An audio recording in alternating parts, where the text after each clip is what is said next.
نماز کے معاملے میں بالکل جو ہے نا وہ زیرو ٹالرنس ہے اللہ تعالیٰ کی، یہ ذہن میں رکھیے گا. اتنے سخت الفاظ میں قرآن میں فتویٰ آیا ہے سورہ روم میں آیت نمبر 31 میں، وَأَقِيمُوا الصَّلَاةَ وَلَا تَكُونُوا مِنَ الْمُشْرِكِينَ. دیکھنا نماز کو قائم رکھنا، مشرک نہ ہو جانا کہیں کہ بندے کے کفر اور ایمان، شرک اور اسلام کے درمیان فرق کی نماز ہے.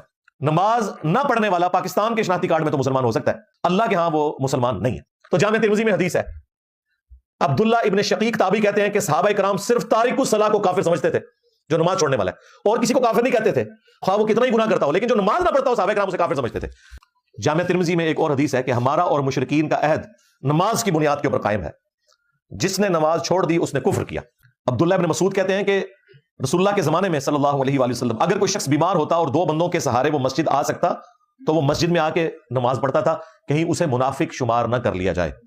یعنی جو گھر میں نماز پڑھے اس کے بارے میں بھی صحابہ کرام ڈرتے تھے کہ یہ منافق ہے، پتہ نہیں پڑھی اس کے نہیں پڑھی.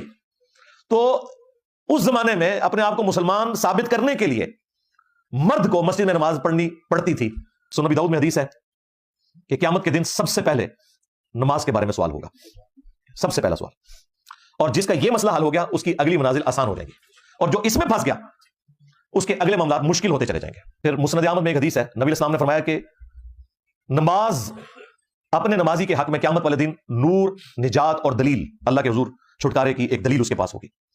اور جس شخص نے نماز چھوڑ دی قیامت والے دن نہ تو اس کے لیے کوئی پولیس رات پہ نور ہوگا، نہ اس کی کوئی نجات کے چانسز ہیں، اور نہ اللہ کے حضور کوئی وہ دلیل پیش کر سکے گا.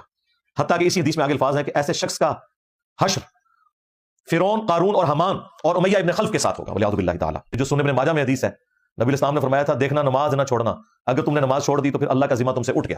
تو اس رمضان میں ایک تو پریکٹس کریں کہ جماعت کے ساتھ نماز انشاءاللہ تعالیٰ، اور پھر اسے کنٹینیو آگے چلانا ہے.